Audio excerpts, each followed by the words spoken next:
bodies. You got your physical body. And you have your etheric body, aka it's called the vital body. And then you have your astral body. Then you have your mental body. Then you have your causal body. Then you have your Buddhic body. This is the body that Buddha got to. I'm gonna explain it. And then you have your seventh body called the atmic body, and it's known as the cosmic body. You know, some some philosophies, some like teachings, they call it the divine body, the cosmic body, spiritual body. But it's called the atmic body also, the seventh body. And within these seven bodies, y'all, they have root chakra to the crown chakra. They have seven chakras within each of these seven bodies. All right, the thing that we have to do, mankind got to do in order to graduate Earth and to leave here and to get out of this suffering, you know. And if you have problems, that's considered suffering. If you got complaints and problems in life, yeah, that's considered suffering. Whatever you're going through, that's negative. But you have to raise that energy up, the Kundalini energy, right? And you have to like save that energy, the sexual energy, and not disperse it, not spill the seed or whatever, the orgasm. You can't just be out there fucking, you got to sacrifice sex. You got to hold that energy in. But there's ways to do it like alone and with a partner also. But I ain't getting into that right now. That's coming later. But anyway, you have to raise that Kundalini energy up, these seven chakras. And then when you do that, you can fully incarnate your full soul, a fully developed soul. But in order to do that, you have to eliminate egos first. But when you raise that Kundalini energy up through all these seven chakras within the physical body, and once you do that, you'll form the solar body. The solar body gonna form. Some people call it the light body too, but you have the right vehicle for the higher dimensions. When Jesus died, he came back. They didn't recognize him. He had a different body. He had the solar body. Okay. Now on Buddha, they call it the Buddhic body because anybody who reached raising the seven chakras within all six bodies is considered a Buddha at that point. He made it that far.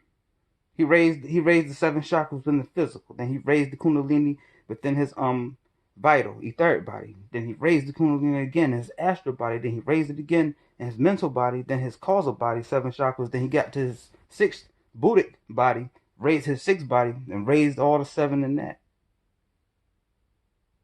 You have power. Just alone, it's said that you can walk on water when you just the physical body, when you raise that Kundalini energy through the physical body alone, through all seven chakras. That's considered awakening consciousness. Awakened master at that point. That's awakening in consciousness. A full awakening right there. And he made it to Buddha made it to the sixth Buddhic body. He made it up there, If I'm not mistaken, Jesus made it to the seventh. He made it to the seventh. But that takes a lot of work. A lot of work. And it's gonna be toil. You have to get in the laboratory, the mind. Remember my alchemy video? Yeah. It's a lot of work to do in these psyches right here. We have to get rid of the egos and the negative archonic energy feeding off of that. Because as long as they're feeding on us like that, they're draining the chakras of the energies, and we can never build up that energy properly within the coccyx chakra. That's the name of the chakra, coccyx chakra, located right at the sexual organs, right there. I mean, right in between the sacral and the root chakra, and that's where the Kundalini serpent energy is dormant right there. The power of the divine mother. But what we have to do is you have to build it up, hold it in and build it up, and then it applies pressure down there. Then bam, it explodes out the coccyx chakra. Then it's up all the chakras, the root, sacral, all of that, seven chakras. And the heart chakra is slightly out. Like if you look at somebody from the side, from the root chakra to the crown, it's going to be straight, but the heart chakra is going to be slightly out. Therefore, it forms Aaron's staff, the staff of Aaron in the Bible. The staff like that. It goes up all the way to the crown, then it comes back down to the heart. So when it goes up, it misses the heart because the heart is kind of out like that. So it goes up from the solar plexus to the throat chakra, then third eye, crown, and bam, it just like that, like a staff. Yeah, like a staff.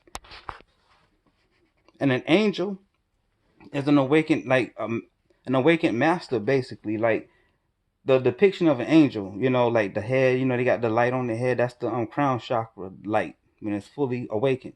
Because the Kundalini fully awakens the chakra. There's no leaks or nothing. It stays balanced, open. You get the spiritual abilities, and basically, like the light emanates from the crown chakra to the head, and in the heart chakra. When it comes down and reaches the heart, that also emanates. You know what I'm saying? Like that light. So it looks like a wing, a halo of light behind them because of the emanation of those heart chakras being fully lit up, the heart chakra and the crown chakra. And that's how the whole concept of, angels with wings like that came into the picture, my people. We're gonna get that together. But you would have amazing power just doing it alone, raising that kundalini, awakening all your chakras fully, just within the first physical body. You'll have all kind of powers. You can do shit. Like and this is how yogis in India be on fire and stuff like that, and walking on fire, walking through fire. They have all these, abilities, levitating. Yeah, that's possible when you raise that kundalini through the first body. But you have to have all egos eliminated completely, completely. It can't be no slip ups, because if it do, and the kundalini energy is rising, this happens to like fallen angels too, like gods and goddesses that fall. This is what happens when they're working on raising it through all of those seven bodies, you know, because they formed their solar body. They left Earth with it. So when they raise it through that body, and all like the 6, 7 bodies, they get stuck in a body. Like on the fifth body, they get stuck, whatever, and an ego creep in. Then they consider fallen at that point. They got to come back to the human kingdom, because when it stops, it can stop in the sixth, on the seventh body.